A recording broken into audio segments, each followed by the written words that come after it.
เมื่อก่อนเนี่ยในสังคมไทยบอกวัยรุ่นคือปัญหา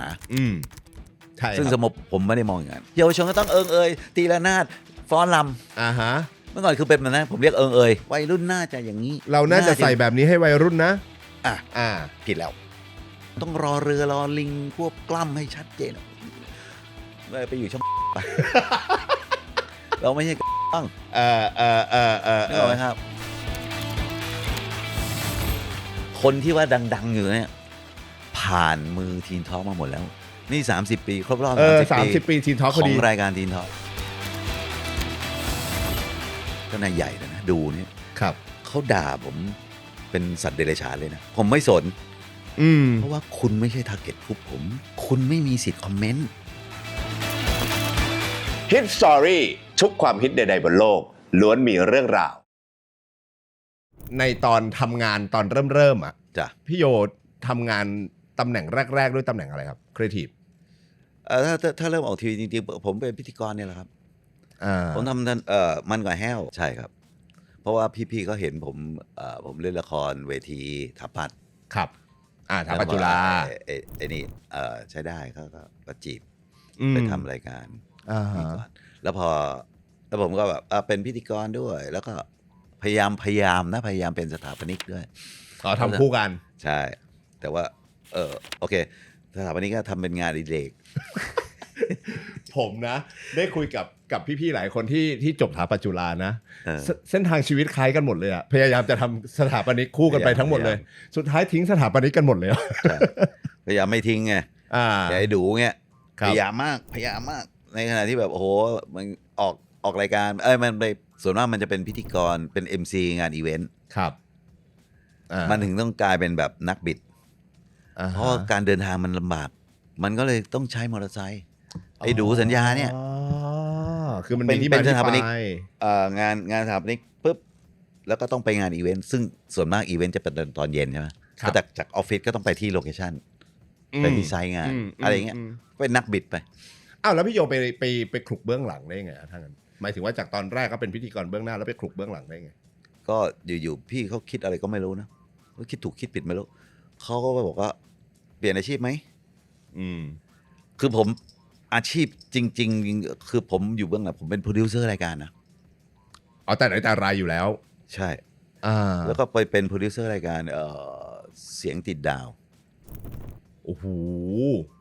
ที่สรัญยูเป็นพิธีกรครับเสียงติดดาวนี่คือช่อง7พี่แดงสุรางนี่แหละครับก็ให้ทำแล้วนั่นคือเราก็เริ่มใช้จอโครมาคีย์ครั้งแรกในประเทศไทยไอ้ที่แบบว่าคีย์สีนู่นนี่นั่นอย่างเงี้ยเหรอครับจ้ะบลูสกรีนกรีนสกรีนนี่แหละครับเมื่อก่อนต้องเป็นบลูเท่านั้นไม่ใช่กรีนด้วยครับไม่ใช่กรีนเพราะอะไรไม่รู้เหมือนกันแล้วมันเทคโนโลยีเมื่อก่อนตอนนั้นคือแบบต้องบลูเท่านั้นเพราะสีบลูในผิวของคนหรืออะไรต่างๆมันจะไม่มีสีบลูถูกไหมครับมันก็เลยจะคีย์ออกได้ชัดเจนใช่แต่ทีนี้ผมไม่รู้ว่ามันกลายมาเป็นกรีนเมื่อไหร่ก็ไม่รู้เมื่อก่อนบลูนะเว้ยต้องบลูเมื่อก่อนเขาเรียกว่าบลูสกรีนแต่ปัจจุบันเนี่ยเด็กรุ่นนี้จะไม่รู้จักบลูสกรีนนะจะเป็นกรีนสกรีนหมดเลยนั่นแหละอะไรอย่างเงี้ยแล้วก็ตอนนั้นผมคุมงานอยู่สร้างพระตำหนักให้ฝ่ายหญิงองค์เล็กในวังสวนจิตครับแล้วพี่เขาก็บอกโทรมาคุยแบบเอาไหมเอาสิครับไปเป็นโปรดิวเซอร์เลยคือไม่ใช่มาแบบไม่ใช่เติบโตมาจากตากล้องนะเพื่อเป็นโปรดิวเซอร์แล้วกูไม่ได้เรียนมาครูผมคือเพื่อนผมนะคือไอ้ต้อมารุสารวาทเป็นคนสอนผมให้ทำรายการโทรทัศน์พี่ต้อที่มารุสารวาทเนี่ยแหละครับเรียกป้าต้อนั่นแหละครับเพราะเขาเรียนวารสารมาผมไม่ได้เรียนแต่ผมก็มาเรียนกับเขาครับแล้วก็ขึ้นมาถึงก็เป็นโปรดิวเซอร์เลยใหญ่โตมโหฬารเลยมันก็เลยกลายเป็นว่าผมแบบพวกได้2อย่างจริงๆเป็นไบเซ็กชวลเลยคือข้างหน้าก็ได้ข้างหน้าก็โดนข้างหลังก็ต้องโดนประมาณนั้นแต่เอาจริงๆคือพอไปดูเรื่องราวของพี่โยมีหลายเรื่องเนอะที่แบบว่า ไม่น่าจะเป็น EP เดียวอ่ะเดี๋ยวจะได้ ได้ ไม่เยอะ แต่คือถ้าให้เล่าอ่ะผมก็ไปแตะหมดทุกอย่าง เพราะว่าอย่างที่เล่าให้ฟังว่าพอพี่ๆเขาไปวรรณคามกันวรรณคามมันเหมือนสโมสรนายทหารของแกรมมี่ ครับ คุยปุ๊บเสร็จเรียบร้อยเอ้ยโยอยู่ไหนอ่ะมาวรรณคามหน่อยนี่พี่คิดอย่างนี้กันอยู่ๆอยากทำแดนสนธยาอะไรของพี่แล้วผมทำโลกเบี้ยวอยู่ผมทำตลกอยู่พี่จะให้ผมทำแดนสนธยาได้นะโยได้นะพี่ว่าได้ผมก็ได้เอาก็มาทำแดนสนธยาก็จะเป็นอย่างเงี้ยแล้วแบบคือผมเนี่ยทำแกรมมี่เจ๊งไปหลาย10 ล้านแหละเอาจริงๆแล้วแต่คือมันนั่นเป็นการทดลองนั่นคืองานทดลองทั้งหมดแต่ความสำเร็จมันก็มีไงมีใช่ที่ยืดยาวสุดก็คือโลกเบี้ยว17 ปีครับครับซึ่งโลกเบี้ยวเนี่ยก็เป็นไอเดียเริ่มต้นมาจากพี่โยเหมือนกันใช่ผมและกิ๊กเอางี้ดีกว่าเอาสั้นๆได้ไหมครับสำหรับโลกเบี้ยวว่าแบบไอเดียตอนนั้นมันคิดอะไรมันถึงออกมากลายเป็นโจทย์ง่ายๆก็คือว่ามันคือรายการเพลงเพื่อขายเทปคาสเซ็ตนี่คือธุรกิจหลักของแกรมมี่ถูกไหมคอนเทนต์ซัพพอร์ตการขายใช่มันคือ MV แล้วระหว่าง MV มันจะเป็นอะไรมันก็จะมีแบบ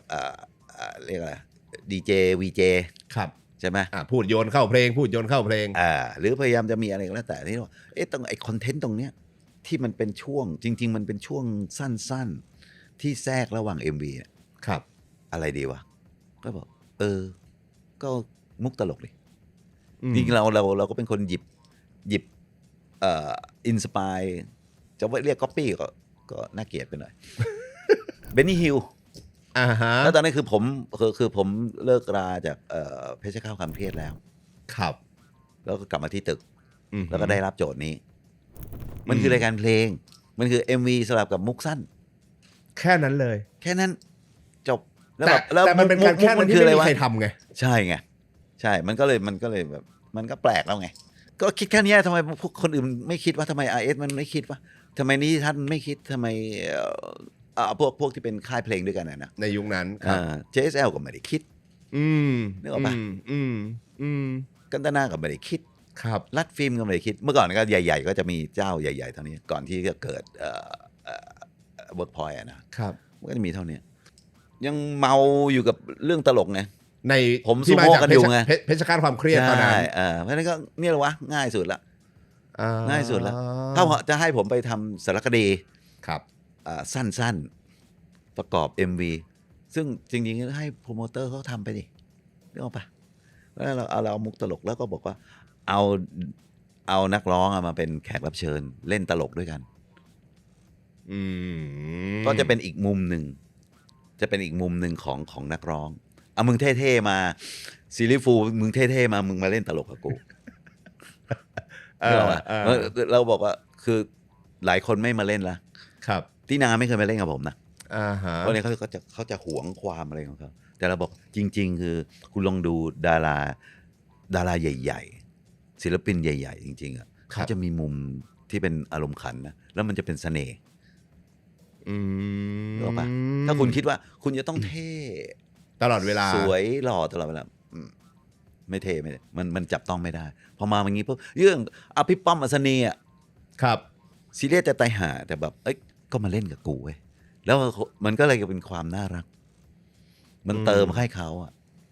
ก็เลยกลายเป็นว่าแบบว่าโลกเบี้ยวก็เลยเป็นรายการเพลงอีกรายการหนึ่งที่มีทั้งเสน่ห์และความสนุกใช่ทีนทอคือรายการ non music คำถามเหล่านี้ผมอ่านมาหมดแล้วเหมือนกันนะผมอาจจะไม่มีคำถามในนี้เลยนะ เราเล่นได้หมดโปรดิวเซอร์ผมเขาคิดมาแล้วโปรดิวเซอร์ผมเขาคิดมาแล้วเราให้ฟังแต่ว่าผมอยากคนที่มีวิชั่นครับวิสัยทัศน์กว้างไกลมากคือพี่เต๋อเลยวัดพุทธินันท์เดี๋ยวจะเล่าให้ฟังว่ามันเป็นยังไงหมายถึงว่าแม้กระทั่งทีนทอล์กนี่ก็เกี่ยวข้องกับพี่เต๋อด้วยใช่ครับตอนนั้นพี่เต๋อตอนนั้นประมาณพี่เต๋อนั่งเหมือนเป็นประธานในที่ประชุมเลยในตอนที่คุยกันตอนแรกใช่ครับแล้วประธานในที่ประชุมแล้วก็ประชุมกันว่าจะทำอย่างนี้ได้เวลามาเราพูดได้ไหม ได้เลยครับ พี่มิ่งขวัญ ครับ ได้เวลาช่อง 5มา แล้วตอนนั้นเราก็ที่พี่มิ่งขวัญก็เป็นที่ปรึกษาของตึกก็บอก ครับ ได้เวลามาแกก็บอกน่าจะทำรายการวัยรุ่นนะแล้วเสร็จแล้วก็น่าจะเป็นน่ามันเป็นสามารถเป็นทอล์กโชว์วัยรุ่นไหมเมื่อก่อนมันก็ต้องมีแบบเจาะใจใช่ไหมหรือรายการแบบว่าของพี่ต่อยไตรภพเป็นทอล์กแต่นั่นคือทอล์กทวายไลท์โชว์เป็นทอล์กผู้ใหญ่ ครับ นึกออกปะครับนี่ถ้าเป็นทอล์กวัยรุ่นจะทำไง ก็ให้โจทย์มา ผมก็ไปนั่ง3-4 เมาอ่ะ แล้วคิดออกมาสรุปสุดท้ายมันคือที่คุณบอกเมื่อกี้แมกกาซีนวัยรุ่นทางทีวี โอ้โหตายหาแล้วต้องกี่คอลัมน์วะ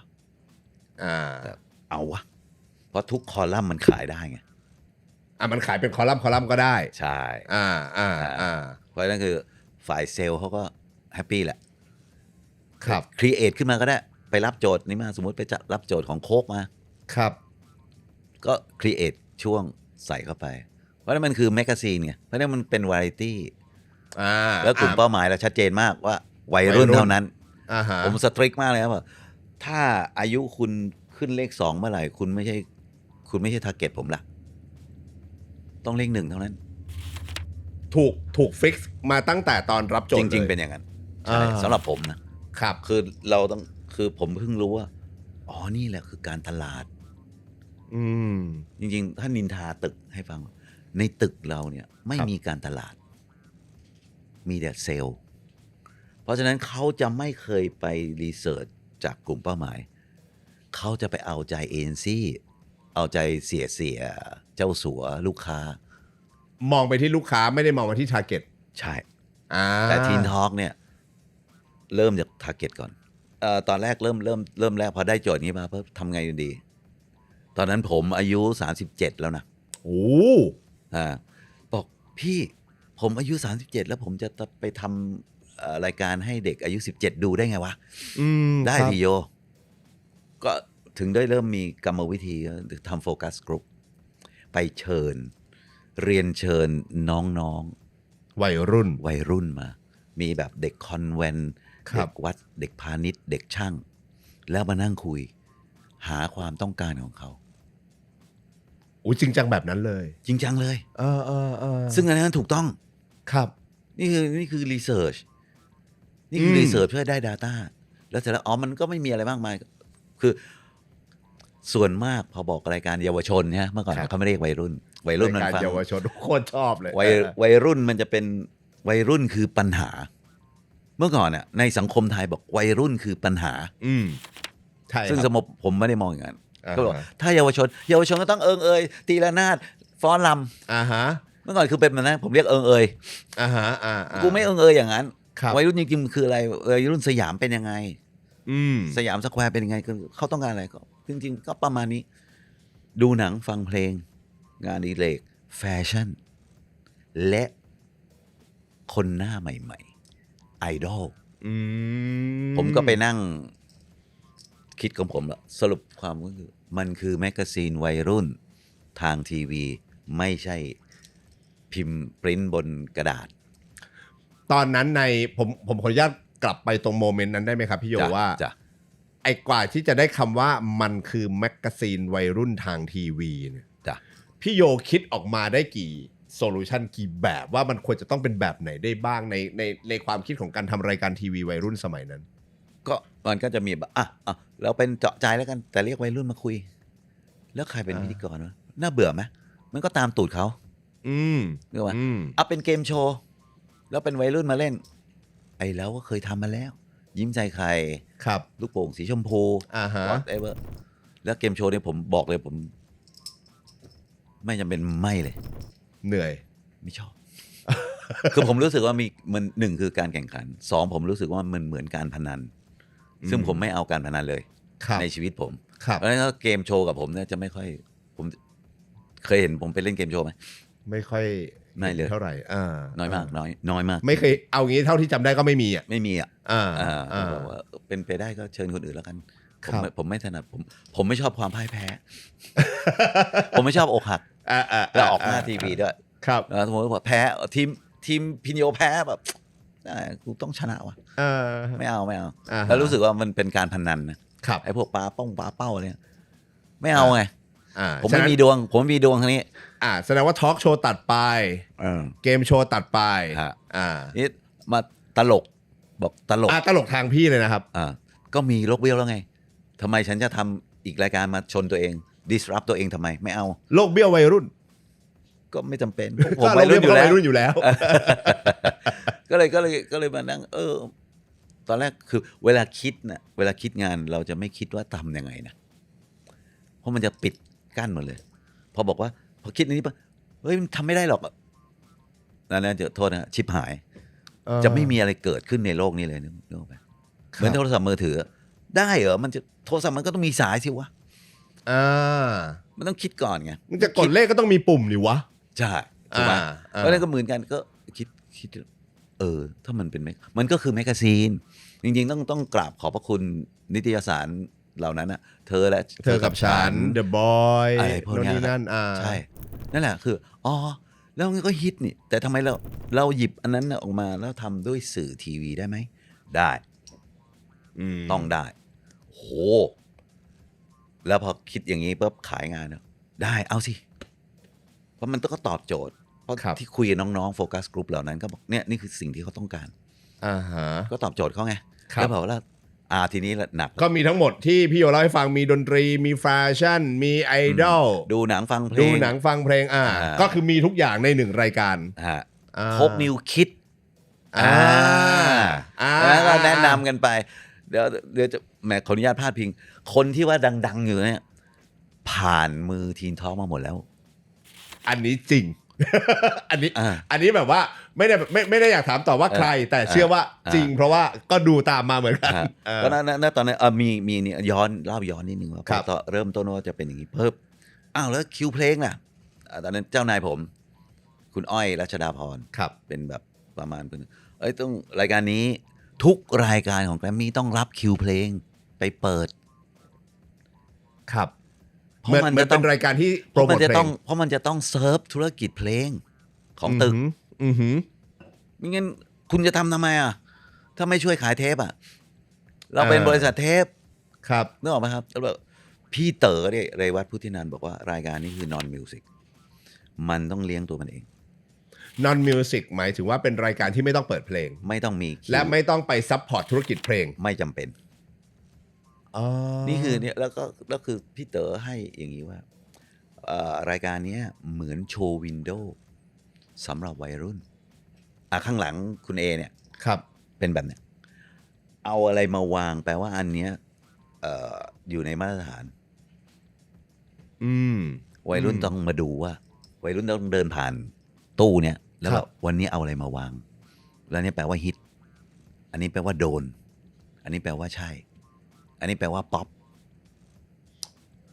นี่คือวิชั่นของพี่เต๋อนี่คือเป็นตัวแทนของ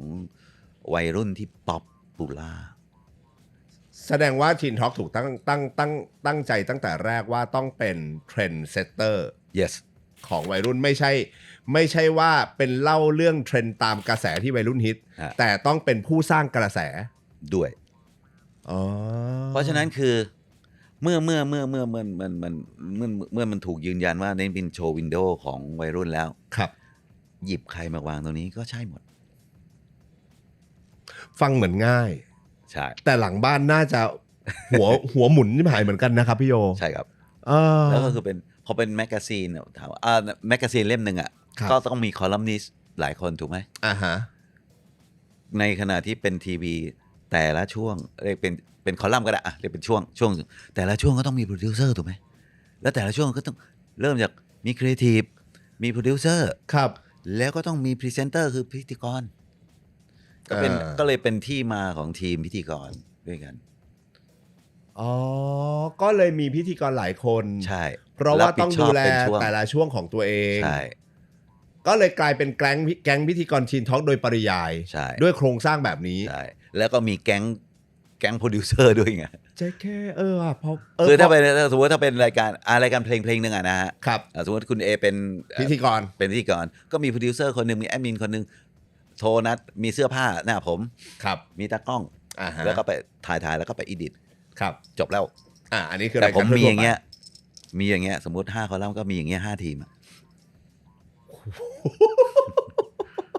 แล้วใคร ใหญ่ ใครเป็น มันใหญ่โตมโหฬารมาก แล้ว นะ ใครเป็นเฮดโปรดิวเซอร์ก็คือพี่โย ใช่ ที่ ครับ จะต้องคุมหัวทั้งหมด ใช่ครับใช่ แสดงว่าถ้าเกิดเอาสำหรับทีนทอล์กพี่โยก็จะเป็นเหมือน ผมใช้คำว่าเป็นบกบห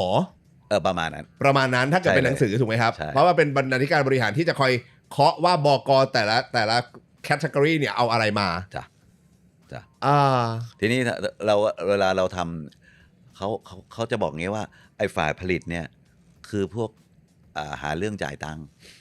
ใช้เงิน เป็นพวกใช้เงิน ทีมใช้เงิน นี่ก็ต้อง ทีมใช้เงิ ถาน มว่าคนหาเงินก็คือพวกทีมเซลล์ ครับ ว่าอย่างเงี้ยได้ไหม ทุกคนก็มองออกว่าแต่ละคอลัมน์ไปขายสปอนเซอร์ได้หมด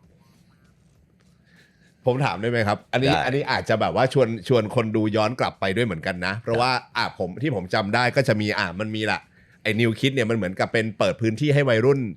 หน้าใหม่ หน้าใหม่ ๆ มา เพื่อ แนะนำกันเงี้ย มาแนะนำความสามารถมาโชว์อะไรบางอย่าง ให้มันมีความเป็นกลิ่นไอดอลหน่อย ใช่ใช่ ๆ ใช่ แล้วมีช่วงอะไรอีกฮะพี่โยจำได้ไหม จำไม่ค่อยได้แล้ว ทีน เดี๋ยวคุณ เดี๋ยวนะ คุณรู้ไหมคุณรู้ไหม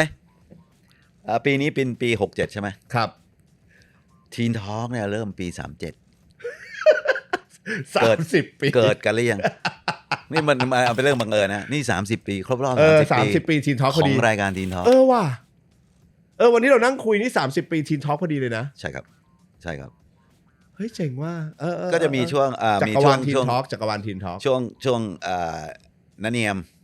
ไอ้อ้น นั่นเนี่ยคือพี่อ้น แล้วก็คือสับแสลงวัยรุ่น ณเวลานั้นแล้วก็จะมีแบบพาไปมีเกสมีแขกรับเชิญ ครับ นะนู่นนี่แล้วมีอะไรอีกวะทำไมผมลืมอะแค่30 ปีไม่น่า มี ลืมเลยนะ มีคราวที่ผมไปจำได้เนี่ยมีอะไรมันคืออะไรนะทีนซีเครตอ่ะมีปะ ครับใช่ ใช่ไหม คือ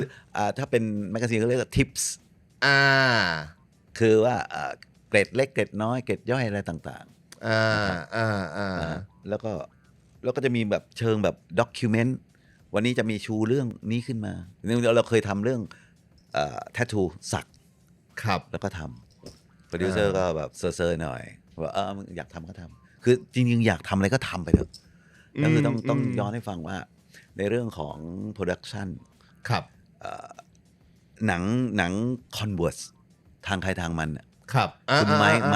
มเคิลวอลเป็นผู้อันนั้นคืออินสปายของเราเลย กับ MTV คืออินสปายของเราเพราะนั่นคือแบบว่า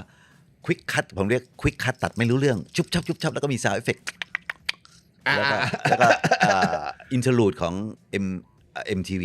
นั่นคืออินสปายเรานั่นคืออินสปายของเรามันต้องอย่างนี้ แล้วก็เรื่องไอการแบบจริงตัดรีพีทซ้ำอันนี้ต้องขอบคุณกันตนาจำได้ไหมกันตนาเมื่อก่อนชกก็ต้องแล้วก็รีพีทนั่นแหละก็เลยเป็นที่มาของสคริปต์ของเรย์แมคโดนัลด์ขออนุญาตนินทาพี่เลนี่อ่านภาษาไทยไม่ออกนะครับนับหมายถึงตอนแรกที่ชวนมาใช่ต้องเขียนเป็นภาษาคาราโอเกะนะครับ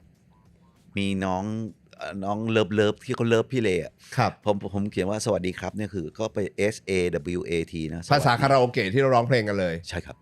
เขียนให้พี่เลเขาผมถามก่อนได้ไหมถ้าอย่างนั้นนะครับทีนทอล์กเนี่ยพิธีกรคนแรกเลยเนี่ยคือพี่เรย์ถูกไหมเรย์แมคโดนัลด์เลยใช่พี่เรย์มายังไงแล้วทำไมถึงทีนทอล์กต้องเป็นเรย์แมคโดนัลด์แล้วยิ่งที่พี่โยบอกว่าอ่านภาษาไทยไม่ออกนี่แม่งยิ่งยากเข้าไปใหญ่อ่ะใช่แต่เท่ชิบหายเลยอ่ะคือภาพในความทรงจำพี่เรย์แม่งแบบถูกคือ the best ณวันเวลานั้นเรย์แมคโดนัลด์คือเท่สุดแล้วใช่แล้วเขาน่าจะเป็น VJ เขาอยู่ที่สกายมั้งสกายทีวีเหมือนช่องทีวีประมาณนั้นแล้วก็บอกแผนกดีเซอร์ผมต้องคนนี้พี่โยต้องคนนี้แบบหมายถึงว่าพี่ๆสเกลกันอยู่ใช่บอกต้องคนนี้แล้วแบบใครวะไม่ชอบหน้ามันอ่ะ เมื่อก่อนคือเมื่อก่อนมันไม่ใช่เหมือนทุกวันนี้สมมติทุกวันนี้เราเซิร์ชเข้าไปว่าเรย์แมคโดนัลด์ปุ๊บ Google มาปุ๊บเห็นรูปเลยนะเมื่อก่อนเขาต้องไปหารูปมาให้ผมดูเรย์ถ่ายแมกกาซีนมั้งอ๋อนี่เหรอก็โอเคอะแล้วทำไงไป ไปตามตัวมันไงวะโปรดิวเซอร์ใหญ่ผมอะจริงๆเขาเป็นเจ้านายผมอะคุณอ้อยเนี่ย ครับ ต้องไปเฝ้าที่สถานบันเทิง เรย์เขาไปเที่ยวที่นั่น ครับ แล้วไปเฝ้าจนเขาเลิกแล้วออกมาแล้วถึงมานัดหมายแล้วมาเจอกัน แล้วก็คุย ให้ผมคุย ผมก็ไม่มีอะไรมากมาย ผมบอกว่านี่คือสิ่งใหม่ที่สุดในประเทศไทยแล้ว วันแรกที่พี่ แล้วเราจะมอบอำนาจหน้าที่นี้ให้คุณเป็นคนพรีเซนต์ ฮะ ซึ่งเรย์เขาก็อะไรของมึงอ่ะ คือจริงๆคือทั้งตึกอ่ะต้องบอกทั้งประเทศไทยบอกอะไรของมึงอ่ะมึงจะทำอะไรกันเนี่ยบอกไม่สนอ่ะเราบอกจะทำเสร็จแล้วก็ตกลงอะไรกันไว้ก็ได้เริ่มทำงาน แล้วผมเนี่ยเป็นคนเริ่มเขียนสคริปต์ให้เรย์แมคโดนัลด์ก่อน ผมเนี่ยเขียนเองผมต้องเขียนเอง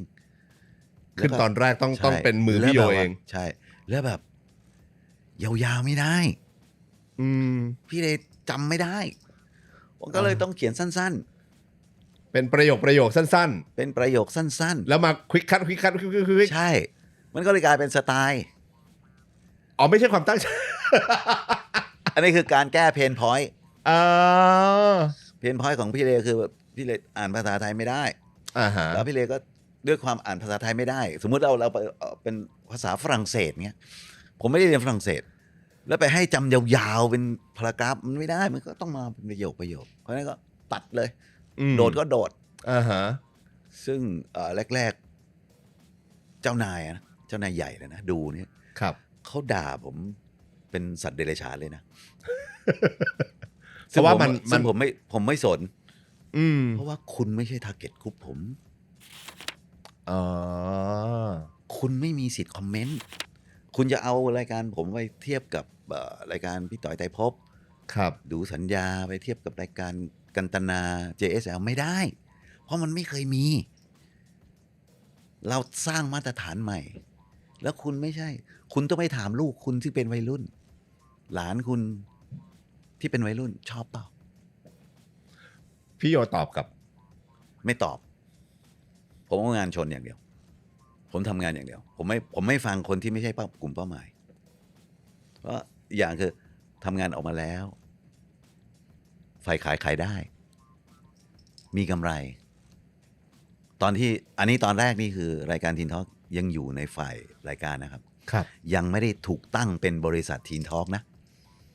ณปี37อ๋อแสดงว่าตอนแรกคือยังเป็นแค่รายการทีวีหนึ่งรายการอยู่ยังไม่ใช่บริษัท ใช่ ก็ อยู่แผนกรายการ ซึ่งตอนนี้ก็จริงๆคืออยู่แผนกรายการซึ่งรายการทุกรายการเป็นรายการเพลง เพื่อขายเทปคาสเซ็ต มีคำถามระหว่างทางอยากรู้ครับ ครับ อันแรกที่ฟังพี่โยเล่าตอนแรกที่พี่เต๋อบอกว่างั้นรายการนี้เป็นนอนมิวสิกเลยอยากรู้ว่า ณตอนนั้นเองรายการที่เป็นนอนมิวสิกของ Grammy มีไหมครับ ตามไปดู 1 รายการท้วน ใช่ นอกนั้นต้องแฝง เพลงเข้าไป แฝงโฆษณาเพลง อ่า แฝงโปรโมทอ่ะ อ่า ก็เลี่ยงบาลีเลี่ยงกบวไปกบวต้องออก ต้องออกมาบอกว่าต้องมีเนื้อเท่านี้เนี่ย ฮะ เพราะว่าคุณเอากำไรเกินควร คุณกำลังใช้สื่อทีวีในการยัดเยียดให้คนฟังเพลง แล้วเดินไปที่แผงเทปไปซื้อเทป นี่คือการมอมเมาประชาชน คุณกำลังข่มขืนประชาชน เพราะฉะนั้นคุณควรจะให้อย่างอื่นบ้าง ครับ ให้สาระบ้าง ฮะ สำหรับทีนทอล์กไม่มีอะไรเจอปน แต่ว่าวันนี้พี่เบิร์ดออกเทป ครับ วัยรุ่นก็รู้จักพี่เบิร์ดนะ ก็มาออกตีนาก็มาออกรายการได้หมดเลยบิลลี่มาได้หมดอะได้หมดอะใครๆก็ได้หมด คือไม่ คือเราดูแล้ว แต่ถ้าไม่ถึงขนาดว่า เอาแบบเพลงเพื่อชีวิตมาวัยรุ่นเอาไหมล่ะ ถ้าวัยรุ่นไม่เอาก็ไม่รับคิวครับสมมุติว่าไททอสมิธ ครับ ถ้ารายการทีนทอล์กยังอยู่ไททอสมิธต้องมาเพราะวัยรุ่นฟังนี่ ทรีแมนดาวต้องมา ใช่ ใช่ ถูกไหมนี่ แต่ คือ ถ้าเกิดสมมุติวันนี้ทีนทอล์กยังอยู่ ครับ พี่เบิร์ดอยากมายังได้ไหมฮะ ได้ครับ เพราะพี่เบิร์ดเป็นไอดอลของทุกคน ใช่พี่เบิร์ดนี่แบบว่าจักรวาลมากได้หมดกินหมดลูกเด็กเล็กแดงอะไรได้หมดวัยรุ่นก็โอเคอยู่ แต่ถ้าเกิดเป็นศิลปิน พี่เบิร์ดไม่เคยล้าสมัย พี่เบิร์ดอัปเดตตลอดเห็นไหม เรื่องที่สองที่ผมอยากถาม จ้ะ ระหว่างทางนิดนึงก่อนจะไปกันต่อ จ้ะ ตอนที่พี่โยเจอพี่เรย์ครั้งแรกที่บอกว่าเข้ามาแล้วคุยกัน ครับ อะไรทำให้พี่โยบอกว่า คนนี้ก็ได้ หรือมันถูกได้ตั้งแต่ตอนที่พี่อ้อยไปเฝ้าแล้ว อันนี้คือยืนยันมาแล้วส่วนหนึ่ง ฮะ อันนี้ผมต้องบอกว่าผมมีต่อมอะไรบางอย่าง ที่บอกว่า คนนี้เกิด คนนี้ใช่ เนี่ยผมอยากรู้ ฮะ เพราะเอาจริง ๆ คือไม่ใช่แค่พี่เรย์นะ ครับ พิธีกรชินทอล์กนะวันนี้คือไอดอลระดับซูเปอร์ไอดอลของวัยรุ่น ประมาณ ทั้งยุคนั้นแล้วก็ยุคนี้ด้วยเหมือนกัน ใช่ใช่ อะไรคือต่อมนั้นครับ ไม่รู้เหมือนกันบางทีปุ๊บแบบบางทีขนลุกไม่ใช่ไสยศาสตร์อะไรนะแต่ว่าผมรู้ว่าคนนี้เกิด คนนี้ใช่ ครับ อย่างผมเจอไดอโมแอะไอ้โม ครับ แอะไดหน้าจงจินตนาการเนี่ยแหละครับ ครับ คือแบบเขามาเที่ยวกับเพื่อนเขาจริงๆเพื่อนเขามาออกรายการ อืม ไดหน้าก็มาด้วย แล้วเสร็จแล้วเขาก็หยิบอะไรขึ้นมาแล้วก็มาทำเป็นพิธีกรแล้วก็วันนั้นคือพี่โปรดิวเซอร์มั้งถ่ายไว้ แล้วก็มาเพลย์ให้ผมดูผมว่าอีนี้เกิด เอาเรียกมาเป็นพิธีกรเลย จากการที่ดูคลิปนั้น ใช่ว่าคนเนี้ยใช่ อ่า สแลนดีนี่มันพุ่งอ่ะมันพุ่งนึกออกปะแล้วแบบโอ้โหเป็นเด็กอินเตอร์ ฮะ หมวยอินเตอร์ ครับ ไทยได้จีนได้อังกฤษได้ ครบ perfect ก็จนถึงทุกวันเนี้ยถูกไหมฮะพี่ไดเป็นพิธีกรทินทองที่ผมในยุคนั้น ซึ่งเป็นเด็กบ้านนอกต่างจังหวัดโคตรเนี่ยแบบ ครับ ใฝ่ฝันชิบแป่งเลยอ่ะ รักมากแบบ อืม สวยที่สุดแล้วอะซึ่ง ครับ ไม่ใช่แค่ผมหรอก อ่า ก็เลยอยากรู้ไงว่าพี่โยมองวัยรุ่นหมายถึงมองไอดอลยังไงถึงรู้ว่าคนนี้คือ มันจะใช่ มัน อ่ะ ไม่รู้ พิธีกร มันมีรัศมีอะไรของมันอ่ะ พิธีกรทีทอล์กมีกี่คนสมมติมีพี่เรก่อนนะ อ่า มีพี่ไดพูดละเลชาคริส ชาคริส ครับ พี่ชาคริส มีไดแดน่าพี่อ้นศรีพันธ์ ต้นสีพานเมจิ ใครนะ เมจิ พี่เมจิ พี่เปเล่ เปเล่ใช่ ผมจำพี่เปเล่ได้ ครับ ผมถามทีละคนได้ไหม มีแองจี้มีน้อง แจี้ คิม โอเคมีจริงๆเยอะผมขออนุญาตอ้างอิงเบเบ้ ครับ พี่เบเบ้นี่ก็เคยเป็นพิธีกรอยู่ในเครือทีนทอล์กนี่แหละครับ น้องซีฉัตรปวีเนี่ยก็เคยอยู่ในรายการเราครับ กำลังนึกตามครับ แล้วก็ ใช่ บัวชมพูฟอร์ดก็เคยอยู่ในรายการทีเฮล ใช่ ใช่ครับ ครับ ว้าว แต่มันเป็นยุคใช่ไหมพี่โย ใช่ ใช่ไหม นค่อยๆมาไปเลยครับ แต่ถ้ายุคแรกคือพี่เร พี่เรคนเดียว อย่างนี้ครับ ผมเรียกว่าพร็อพที่มีชีวิต คือคนแรกก็เป็นเอกชื่อเอกเขาเรียกว่าเอกบ้าไอ้นี่มันเป็นอะไรก็ไม่รู้อะแต่มันเป็นพร็อพของพิธีกรอะแล้วไม่พูดจำได้ไหม มันมาด้วยแล้วมัน ที่จะโผล่มากับพี่เรตลอดแต่แบบไม่ใช่พิธีกรช่วยด้วยนะ ไม่ใช่ มันเป็นพร็อพ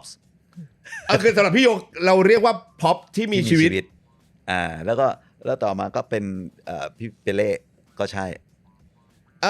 ผม พี่เล่จะไม่พูด ทุกวันนี้ผมยังเจอพี่เอกบ่อยๆแกอยู่แถวบ้านผมแถวๆเนี้ย เอกบ้านะ ใช่แก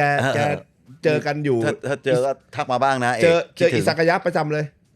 คิดถึง แกจะไปนั่งดื่ม ครับ ประจำคนเดียว ผมเจอบ่อยมาก ครับ ผมเจอบ่อยมาก นั่นคือบอกพี่ไม่เขียนบทให้ผมพูดไม่มึงเป็นพร็อพ ไอเดียนี้มาจากไหนครับพี่โย ที่ ไม่รู้ จะต้องมีพร็อพ ผมคิดของผมเอง แล้วต้องการอะไรครับ ต้องการอะไร หมายถึงว่าในมุมมอง creative producer สร้างอะไรที่มันเป็นเอกลักษณ์ที่ไม่เหมือนใคร เพิ่มเข้าไป เพราะถ้าเรคนเดียว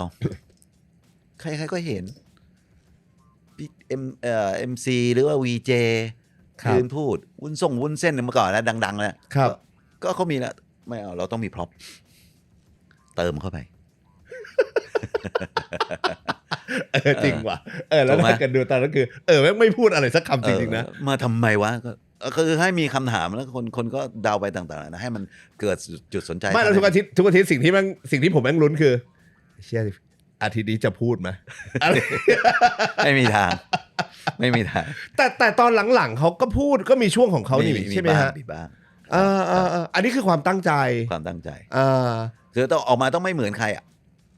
ก่อนเด่นไว้ก่อน แสดงว่าพร้อมจะมี2คนก็คือพี่เอกกับพี่เปเล่ เป็นเลยใช่ ฮะ ใช่ พี่ชาคริสมายังไงครับ เพราะว่าตอนหลังมันจะเป็น อันนี้ คู่หู เรา กัน เรีย ที่ ก แบบ ว่า สนุกมาก แก๊งอันนี้เป็นเลเอเจนซี่ครับ เรเอเจนซี่ เลก็จะมีเพื่อน ครับ คิด คือชาคริสน่ะชื่อติงชื่อชาคริส ครับ แต่ชื่อเล่นเขาชื่อคิด คิด ไม่ใช่คริสนะ คิดที่ไม่มีรอ ไม่มี เรือ จริงๆเป็นอย่างนั้น ครับ ก็เนี่ยเพื่อนผมนี่โอ้เจอหน้าปุ๊บโอ้โหมึงจะหล่อไปไหน คือหล่อตั้งแต่ตอนนู้นเลยใช่ ห ไหม ล่อเลยหล่อเลย อ่า แล้วไม่น่าฝรั่ง มึงไทย อ่า ไทยแต่มึงใช่แบบโอ้โหผมบอก ซึ่งเขาไม่ชอบมากผมบอกคุณคือแซมยุรนันท์คนต่อไป พี่คริสไม่เอา คุณคือสรัญยู ฮะในยุคนั้นนะ ไม่อะพี่ผมไม่แล้วดูทุกวันนี้ ถูกป่ะ หล่อเท่หมวยน่ารัก จ้ะ อ้น4,000 อ้น4,000เนี่ย มายังไงพี่อ้นมายังไงโคตร อ้น เจ๋งเล เนี่ย ย อะ อ้นเนี่ยเป็นเรียกว่าหน่วย Data ของผม อ้นเนี่ยเป็นอ้น4,000เป็นอาวุธลับของผม ผมไม่มีเวลาแล้วก็ไม่ได้ไปใส่ใจในวงการวัยรุ่นหรอก เพราะฉะนั้นผมต้องมีสายสืบ มีองค์กร อ้นก็เป็นวัยรุ่นอยู่ไง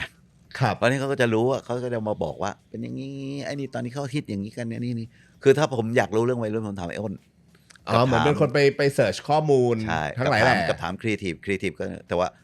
ครีเอทีฟคุณอย่าลืมว่าคุณไม่ใช่วัยรุ่น คุณจะไม่อินเท่าไหร่ แต่เนี่ยผมต้องเจาะเลย เพราะฉะนั้นอ้นจะเป็นอาวุธลับของผม อ้นแต่ครั้งแรก จริง ๆ อ้นเนี่ยเป็นแฟนคลับของรายการ เป็นคนดูรายการ แล้ววันนั้นวันนั้นเขาสมัครมาตีแบดกับพี่โจนูโว พี่อ้นเนี่ยนะครับ จ้ะ อ่า แล้ววันนั้นผมก็ไปเยี่ยมกองถ่าย ก่อน ครับ ที่ผมจะไปแรลลี่อะไรสักอย่าง อ่าฮะ ก็เจอ แล้วมันก็มาสวัสดีมันก็อย่างงู้นอย่างนี้อย่างนี้อย่างนั้น คือมาวิจารณ์รายการให้ผมฟังอ่ะแล้วผม หมายถึงวิจารณ์รายการทีนท็อก ใช่ว่ามันอย่างงู้นอย่างนี้บอกมึงมาทำเลย มึงจะได้รู้ว่ามันไม่ได้ง่าย แต่จริงๆมันง่ายสำหรับมัน ก็เลยทำอะไรดีวะ ก็นึกถึงย้อนกลับไปสมัยพี่ตาปัญญา ครับ ภาษาไทยวัน วร ละ ค คำละวันอะไรสักอย่าง อ่าฮะ ก็เลยบอกภาษาฮิตภาษาวัยรุ่นคำละวันวันละค ก็เลยกลายเป็นช่วงของ ำ น้าเนียม ไปนะฮะ แล้วทำไมต้องเป็นน้าเนียมอ่ะพี่ทำไมไม่ก็เป็น น้าเนียมเนี่ย อ้ เป็นแม่บ้านคนหนึ่งของพิธีกรในกลุ่มพิธีกรผม ครับ แล้วก็น้าเนียมเนี่ยก็มีเรื่องราวอะไรต่างๆ ก็เลยแบบก็เลยติดว่าเอางั้นมึงชื่อน้าเนียมแล้วกัน ก็เลยกลายเป็นคาแรคเตอร์ของพี่อ้นไป ใช่ ยุคแรกมีเท่านี้ป่ะ ยุคแรก มีแองจี้ แองจี้ แกรน หน้าฝรั่ง ฝรั่งหน้าเป็นคือเป็นฝรั่งที่หน้าแขกอ่ะ ใช่ แองจี้เนี่ยแองจี้เนี่ยเขาจะเล่น MV ของพี่ตีนา ครับ แล้วทำไมถึงมาอยู่ในแก๊งนี้ ไม่รู้ใครมีผมก็มีหน่วยสเกล ครับ ไปเอามาแล้วคนนี้เลยบอกโอ้เอาตัวเล็กแองจี้เป็นคนตัวเล็กเป็นมนุษย์ตัวเล็ก ครับ ก็เป็นแบบแต่แบบเก่งมากทีนี้พอเริ่มจาก1 รายการ ครับ ก็กลายเป็น2 รายการ คือก ลายเป็น3 รายการและ4 รายการ ที่อยู่ในผมใช้คำว่าที่อยู่ใน Teen Talk Multiverse ใช่ จักรวาล Teen Talk ก่อนนะ Teen Talk ก่อน ทอกเนี่ย ฮะ ต้องกอไก่เท่านั้นนะครับไม่ใช่ขอควายนะE14s ภาษาอังกฤษวัยรุ่น สไตล์วัยรุ่น โอเค นึกออก โจทย์มาว่า edutainment Edutainment แล้วก็ดูหนังแล้วก็ฟังเพลงฝรั่งแล้วก็มาแปลเพลงกัน แล้วก็มีว่าใครมาโชว์แล้วก็ว่าไป แล้วก็มา T Health คือ Teen Health ครับ สุขภาพเป็นเรื่องโรคภัยไข้เจ็บเรื่องการดูแลรักษานู่นนี่มี สิวฝ้านู่นนี่นั่น ใช่ประมาณนี้แล้วตอนหลังเราก็มีไวท์ไลน์ white line ๆๆๆ เส้นสีขาว ซึ่ง ผมมารู้ทีหลัง white line มันคือโคเคน แต่ผมเล่นคำไง ครับ มันเป็นคำพ้องเสียง white line ก็คือไว้ภาษาไทยอ่ะ ครับ white line อะ วัยรุ่นต้องไว้ลายฮะมีลายไว้ลายประมาณนั้นอยู่ ช่วงแล้วก็มีทีนทอกอินเตอร์ครับ น่าจะเป็นจุดเริ่มต้นของการเดินทางของพี่เรย์ถ้าผมจำไม่ผิดนะ ใช่ ทีนทอ l อินเตอร์ ก็เป็นที่มาของบรรดา อินฟลูเอนเซอร์ท่องเที่ยวทุกวันนี้ฮะ โลมอันโลนไอ้กับว่ากันไปอ่ะ อ่า ผมก็ดีแล้ว ไม่เพราะว่าอันนี้ คือเรา น่าจะเป็นรายการแรกเลยมั้งที่ ใช่ แบบว่าเป็นการแบบคล้ายๆ เป็นการรายการท่องเที่ยวสไตล์แบ็คแพ็ค ใช่ครับ เท่ๆหน่อย ใช่ครับ ฮะ ใช่ครับ ผมอยากรู้นิดนึงครับพี่โยว่า ก่อนที่มันแตกลายพึบๆมาขนาดเนี้ย ครับ ไอตอนนั้นเนี่ยทีนทอ l k เนี่ยพอมันเริ่มทำมันออกอากาศตอนแรกน่าจะปี 37 37 ครับ ออกปุ๊บเปี้ยงปั๊บเลยไหมครับ เปรี้ยงเลยครับ ฮิตเลย คิดเลย มันแปลกแน่นอนอ่ะผมบอกแล้วคือออกมาต้องแปลกก่อนอ่ะดีไม่ดีกูไม่รู้โทษดีไม่ดีผมไม่ทราบแต่ว่ามันต้องแปลก ก่อน ผมใช้คำว่าสแลนแหลมสแลนแปลว่าเขาไม่ทำกัน ครับ แหลมคือมันต้องแหลมคม อืม ทุกอย่างที่เราทำมันต้องสแลนแหลม ครับ เขาไม่ทำกันแต่เราทำ ซึ่งพอออกมาตั้งแต่แรกฮิตเลยเปรี้ยงเลย มันเป็นงูกินหางนิดนึงจริง ๆ เราทำรายการแล้วก็ดูหนังโฆษณา ครับ สไตล์ที่แบบหวือๆอะอะไรที่เฟี้ยวๆสมัยนั้นเราก็เอามาใช้เอามาทำแต่ในขณะที่เอ็นซีโฆษณาก็มาดูรายการเรา มัน หรือ เป็ อน ย่าง เซอร์เคิล หรืออย่างเอ็นซีโมเดลเอ็นซีอ่ะ ครับ เขามาดูโค้งนิวคิดนะ ฮะ เขาก็มาหยิบเด็กของเราอะเอาไปแคสงาน อย่างนี้ก็มีอย่างนี้ มันเป็น ก็มี เซอร์เคิลวนกันไป ใช่ วนลูปกันไปแบบนี้ ครับครับ อะไรที่ทำให้พี่โยรู้ว่ามันฮิตตั้งแต่แรกครับเรตติ้งเหรอฮะ หรือกระแสพูดถึงหรือถ้าตัวพี่โยเองนะ เอางี้กระแสในตึกก่อน ฮะ ดูกันฮือฮาเฟี้ยวฟ้าวกันเลยชอบ ไอคนไม่ชอบก็ไม่ชอบอะอะไรของมันวะอะไรวะดูไม่รู้เรื่องเลย มีด้วย มี ฮะ ถามตัวคุณเองก่อนว่าคุณอายุเท่าไหร่ ก็เลข3แล้ว คุณจะไปดูรู้เรื่องได้ไง นี่ก็ให้วัยรุ่นดูเพราะฉะนั้นถ้าคุณอยากเป็นวัยรุ่นคุณต้องดูรู้เรื่อง คือกลายเป็นมาตรฐานว่าถ้าคุณดูแล้วคุณสนุกแปลว่าคุณยังวัยรุ่นอยู่ คุณยังแอดฮาร์ดอยู่แล้วคุณดูแล้วแบบด่าแบบที่ รายการเฮียอะไรวะอะไรอย่างเงี้ย ใช่ครับคำนี้เลยครับ ปวดหัวชิบหายอะไรอย่างเงี้ย คำนี้เลยครับที่ผมโดน ซึ่งผมก็ไม่สนสนนิดนึงมันก็แป๊บนึงเลยแบบไม่ใช่คุณไม่ใช่กลุ่มเป้าหมายคุณไม่ถามลูกคุณไปถามหลานคุณแล้วพี่โยกับทีมของพี่โยทั้งหมดที่เป็นทีมเบื้องหลังอะครับ จ้ะ ต้องปรับ mindset ยังไงครับในเมื่อพี่บอกว่าถ้าคนอายุ30กว่าตัวพี่โยผมอาจจะละไว้เพราะว่าพี่โยบอกว่าพี่โยเก็ตหาวิธีอยู่แล้วแต่ทีมต้องปรับ mindset ไหมครับว่าจะต้องมาเข้าใจวัยรุ่นทำหรืออะไรอย่าง ใช่ เงี้ย อย่าแค่เข้าใจวัยรุ่นคุณต้องคุยกับเขาส่วนใหญ่เราบอกว่า วัยรุ่นน่าจะได้ดูอันนี้ วัยรุ่นน่าจะอย่างนี้ เราน่าจะใส่แบบนี้ให้วัยรุ่นนะผิดแล้วผิดแล้วนึกออกป่ะเราต้องมาจากเขาแล้วเสิร์ฟเขา ใช่ครับใช่ครับไม่ใช่แบบว่าอยากจะยัดเข้าไป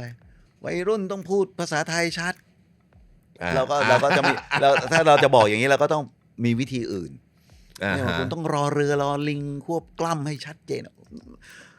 ไปอยู่ช่อง เราไม่ใช่นึกออกไหมครับ แล้วการต่อยอดกลายเป็นจักรวาลอย่างที่พี่โยเล่าอะครับหมายถึงว่ามันถูกต่อยอดด้วยอะไรฮะด้วยเรตติ้งที่มันดีเป็นเรื่องของมาร์เก็ตติ้งหรือมันเป็นเรื่องของคอนเซ็ปต์ที่มันสปินออกมาหรืออะไรยังไงมันไม่เหมือนทุกวันนี้รายการเราอะเราดูเห็นนะยอดวิวครับ Subscribe คอมเมนต์กดไลค์อะไรก็ว่าไปถูกไหมเมื่อก่อนไม่มีนะแล้วก็เราก็เชื่อไม่ได้กับเรตติ้งที่เขาขายกันอะครับเขาว่ากันนะฮะผมไม่ได้ว่านะ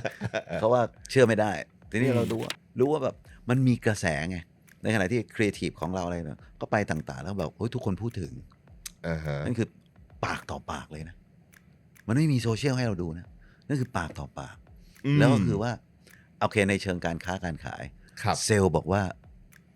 ลูกค้าเอเจนซี่สนใจมากอยากซื้อรายการนี้ อ่าฮะ นั่นคือแบบดีใจแล้วมันทำมากินได้แล้วนี่ ครับ โดยไม่ต้องขายเทปอ่ะ มันคือ non music น business มิวสิก ฮะ แต่แน่นอนผมพี่ๆน้องๆผมทั้งนั้นในตึกอ่ะ ครับ เอาคนนี้มาดิเอาคนนี้มา อ่าฮะ เอาพี่ป้อมมาเอาพี่นามาเอามาหมดไม่คงอะไรก็ได้หมดอะถ้าเขายินดีมาก็มา อ่าฮะ เดี๋ยวบางคนบอกว่าโอ้ไม่วัยรุ่นแล้วอ่ะบอกลองไหมล่ะ บางทีคุณอาจจะเปิดตลาดวัยรุ่นก็ได้นะพอเราทำมาหากินได้แล้ว ครับ ตอนนั้นเราเป็นมหาชนเนาะ อือหือ GMM เป็นมหาชน ครับ ก็เลยบอกว่าอ่ะอีตาเนี้ยเอาไปอยู่กับใครดี อ่าฮะ อยู่กับเขาไม่ได้หมดเลย ก็เลยตั้งบริษัทให้ผม เป็นบริษัททีนทอล์ก ชื่อบริษัทเดียวกับชื่อรายการเลย ใช่ ชื่อบริษัททีนทอล์ก แล้วให้พี่โยดูแล ให้ผมดูแล เป็น1 กล่อง ครับ มันเป็น1 ยูนิต 1 ยูนิต อ่าฮะ กล่องเล็ก ครับ ๆ แล้วเราก็ทีนี้ทำรายการเดียวไม่ได้ดิมันก็ต้องบริษัทผลิตรายการโทรทัศน์มันก็ต้องผลิตอีก แสดงว่ายูนิตของบริษัทของยูนิตเนี้ยคือบริษัท Teen Talk เนี่ย ครับ ถูกตั้งแยกออกมาเป็นบริษัทใหม่ เพื่อที่จะเจาะกลุ่มเป้าหมายวัยรุ่น ถูก เล ต้อง ย ผมใช้คำว่า ดูแลวัยรุ่นไทย อ่า เราดูแลวัยรุ่นไทยกัน ครับ นั่นคือภารกิจ ซึ่งรายการเดียวก็ไม่พอแล้วทีนี้ ใช่ ก็เลยถึงแตกลูกแตกดอกมา Edutainment ก็คือ e14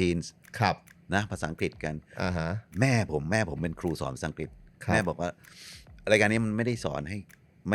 ภาษาอังกฤษ แต่มันทำให้วัยรุ่นทำให้นักเรียนน่ะ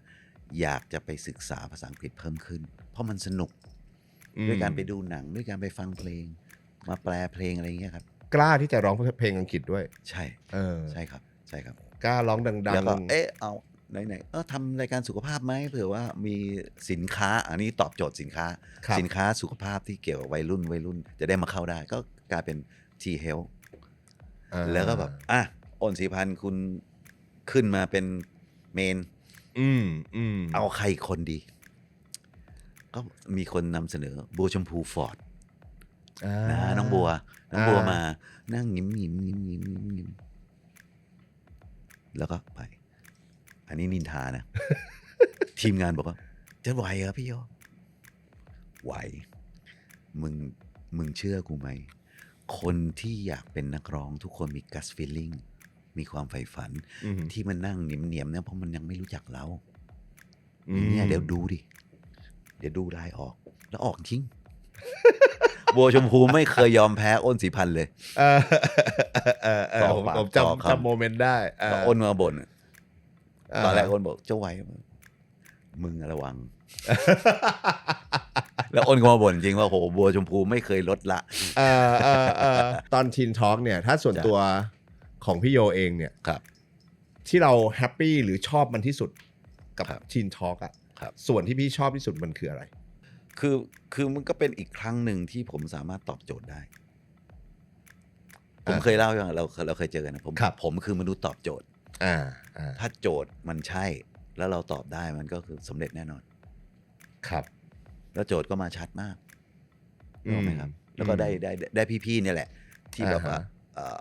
หาวิธี เพราะว่าเขาโยนงานมาให้ผมแล้วอะแต่เขาก็ช่วยประคองจนกระทั่งมันเกิดได้ไงนัดเด็กวัยรุ่นมานั่งคุยโฟกัสกลุ่มเพื่อหาข้อมูล ครับ ซึ่งกราบขอบพระคุณว่าไม่งั้นไม่ได้เกิดนะครับไม่งั้นผมก็คิดเองว่าคงหัวกระบาลระเบิดไปแล้วแหละ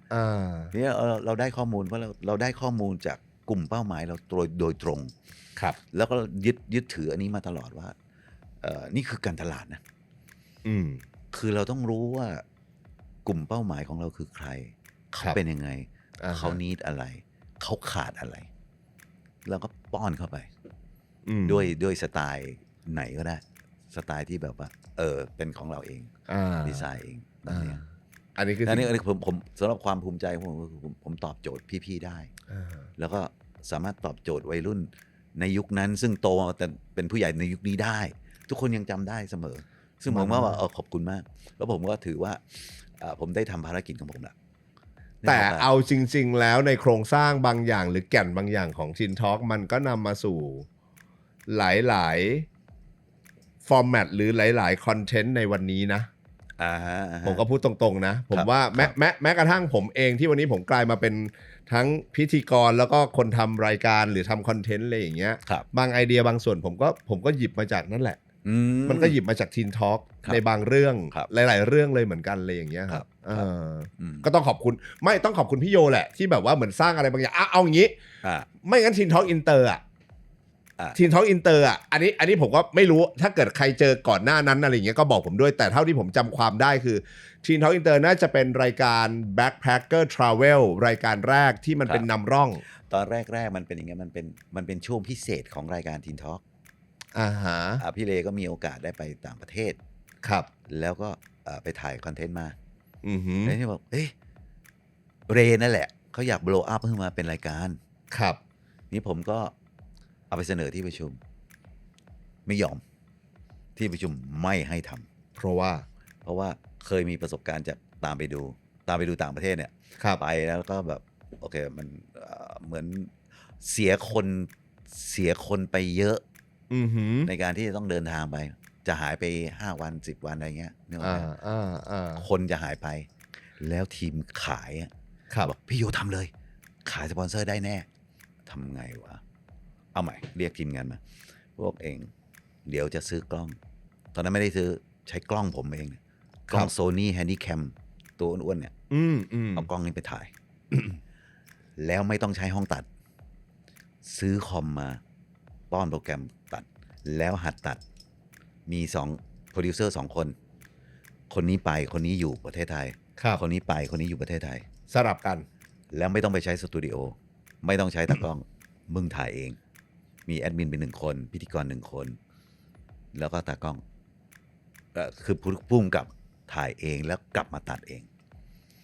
ถึงจะทำแล้วพวกเองต้องนั่งกินมาม่า ทำอะไรก็ได้เขียมที่สุดเพื่อให้รายการนี้มันเกิดแล้วก็เกิดขึ้นจริงๆครับแล้วมันก็ได้ผลก็กลายเป็น Teen Talk Inter นี่มันคือ Rock มันคือวิธีถ่าย Rock ของปัจจุบันน่ะนะครับกล้อง1 ตัวคน2 คนใช่หรือคนเดียวหรือ something ใช่เนี่ยก็ผมถึงบอกว่าเนี่ยนี่คือนำร่องแล้วหลังจากนั้นเราก็เห็นแม้กระทั่งอันนี้ด้วยความเคารพเพราะว่าอันนี้อาจจะขอพูดได้เพราะพี่โยนั่งอยู่ตรงนี้แม้กระทั่งการกลับมาของพี่เรในวันนี้ที่กลับมาในโซเชียลมีเดียอย่างเร่ร่อนเนี่ยก็กลิ่นมันก็คือกลิ่นมาจากตอน Teen Talk Inter นั่นแหละใช่ถูกไหมTeen Talk เคยมีแบบ crisis บ้างไหมครับเคยมีแบบอุปสรรคบ้างไหมฟังดูพี่โยเล่าเหมือนมันมีแต่เขาเรียกอะไรความสนุกมันมีแต่สนุกครับสนุก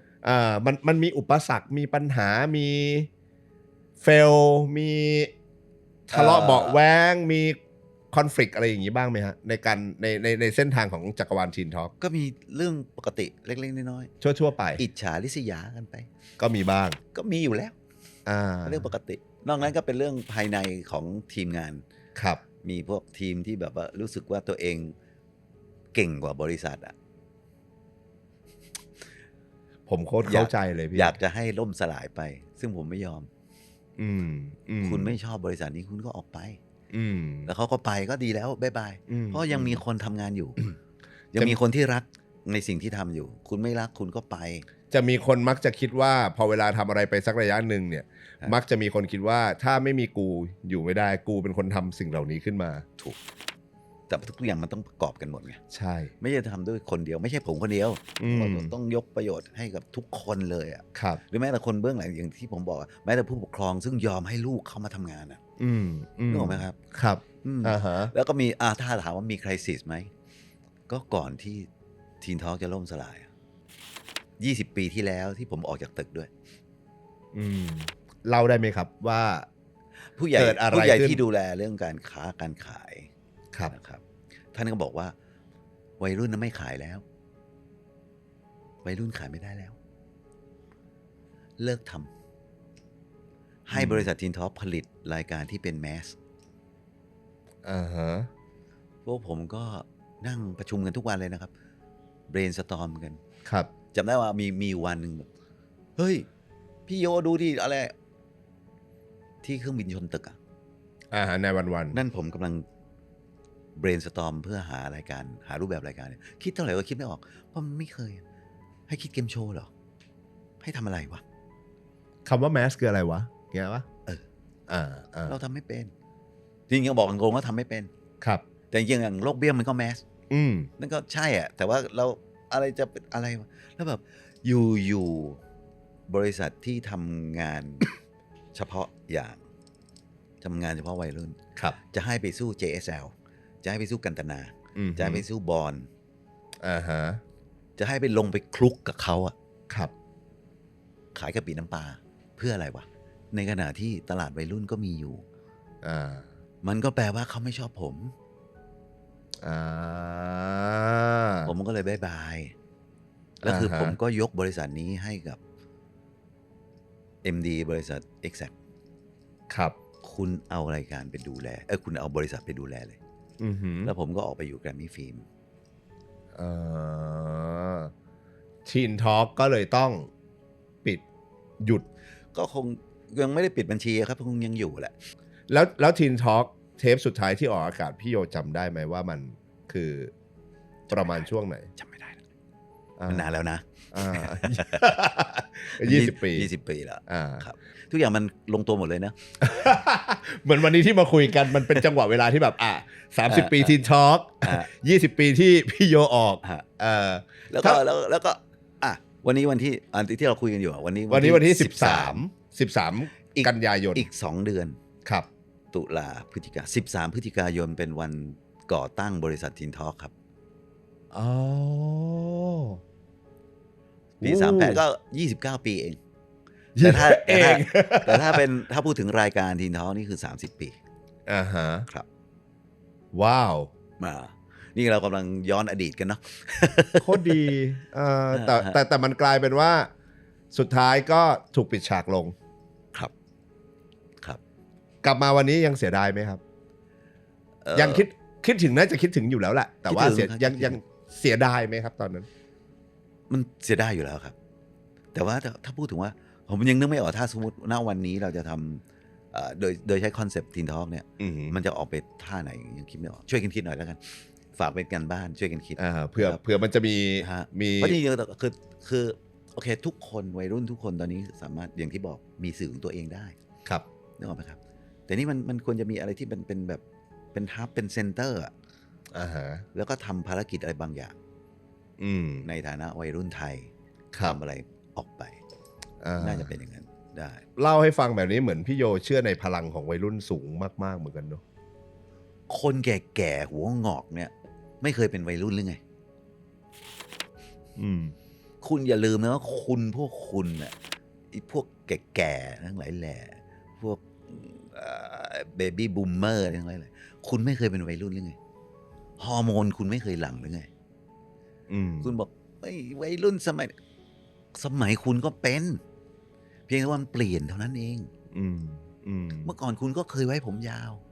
เมื่อก่อนคุณก็เคยใส่เจลเมื่อก่อนคุณก็เคยไว้ใส่กระโปรงสั้นใส่กระโปรงยาวผมสั้นผมยาวคุณก็เคยทำทั้งนั้นน่ะแล้วบอกไอ้พวกวัยรุ่นเดียวนี้วัยรุ่นทุกยุคทุกสมัยเหมือนกันหมดครับสรีระไม่เคยเปลี่ยนฮะฮอร์โมนก็ยังหลั่งเหมือนเดิมมีความต้องการเหมือนเดิมมีความอยากถูกไหมมีความอยากรู้อยากเห็นอยากทดลองอยากลองเหมือนกันเพียงว่าทุกวันนี้มันมีโทรศัพท์มือถือมีโซเชียลครับมีรถ EV ที่ไม่ต้องมีคนขับแล้วก็ต่างไปเท่านั้นเองแต่ตัวตนและคำว่าวัยรุ่นมันยังคงมีเหมือนเดิมหลายๆคนก็บอกว่าผมปั้นคนนู้นเนี่ยผมไม่เคยปั้นใครผมแค่เปิดโอกาสเปิดวินโดว์ให้เขาเพราะทุกอย่างคือศักยภาพของเขาครับผมไม่เคยไปบอกว่าเลคุณต้องพูดอย่างนี้คุณต้องหล่ออย่างนี้นะชาคิดไม่ใช่ เขาหล่อเข้ามาเรื่องอะไรครับผมแค่เราแค่ให้โอกาสเขาเหล่านั้นได้แสดงอิทธิฤทธิ์ของเขาได้ทำหน้าที่ของเขาคือเรามีโจทย์ร่วมกันอยู่เพราะฉะนั้นเราจะรู้ว่าเราทำอะไรไปทำอะไรที่มันแบบไม่ชอบมาปรากฏเก็บไว้บ้างเดี๋ยว เห็นในกล้องเห็นไหม เห็นว่าอะไร สีไม่ใช่สีเนี่ย เห็น สีนี้มันมาตั้งนานแล้วนะ ผมจะบอกพวกคุณ โอเ ผมจะบอกพวกคุณว่า พวกคุณมาทีหลัง สีนี้คือสีประจำทีนทอล์ก อ่าสีส้ม นี่คือสีทีนทอล์กพวกคุณที่ว่าคุณหัวก้าวหน้า ผมก้าวมาก่อนแล้ว เอ้ยชอบอันนี้ชอบ พวกคุณจะบอกว่าคุณแบบก้าวหน้าก้าวไหนผมทำมาตั้งนานแล้ว ผมสีส้มมาตั้งนานแล้ว พอวันนี้พี่โยเห็นแต่ละคนนะครับหมายถึง ครับ พี่ๆในพิธีกรที่เคยร่วมงานกันอะไรเงี้ย ครับ พี่เรย์พี่คริสพี่ไดพี่อ้น อืม ทุกคนเลย พอวันนี้พี่โยเห็นแต่ละท่านเขาเติบโต ครับ อาจจะถามคำถามเฉยๆนะพี่ ไม่เชยไม่มีอะไรเชยหรอก ผมอยากรู้แค่ว่าแบบมันความรู้สึกเราในฐานะที่เมื่อกี้พี่โยบอกแล้วว่าไม่ได้เป็นคนปั้นหรอก แต่เราเป็นคนที่ดึงพวกเขามาร่วมงานเปิดโอกาสให้เขาแล้ววันนี้เห็นพี่ๆเขาเติบโตกันดีมากๆทุกคนอย่างเงี้ย ครับ เรารู้สึกยังไงบ้างครับในฐานะที่เป็น ก็ตอบแบบเฉยๆก็ภูมิใจครับ ก็ดีใจกับเขาที่เขาแบบได้เป็นอย่างที่เขาต้องการ อือหือ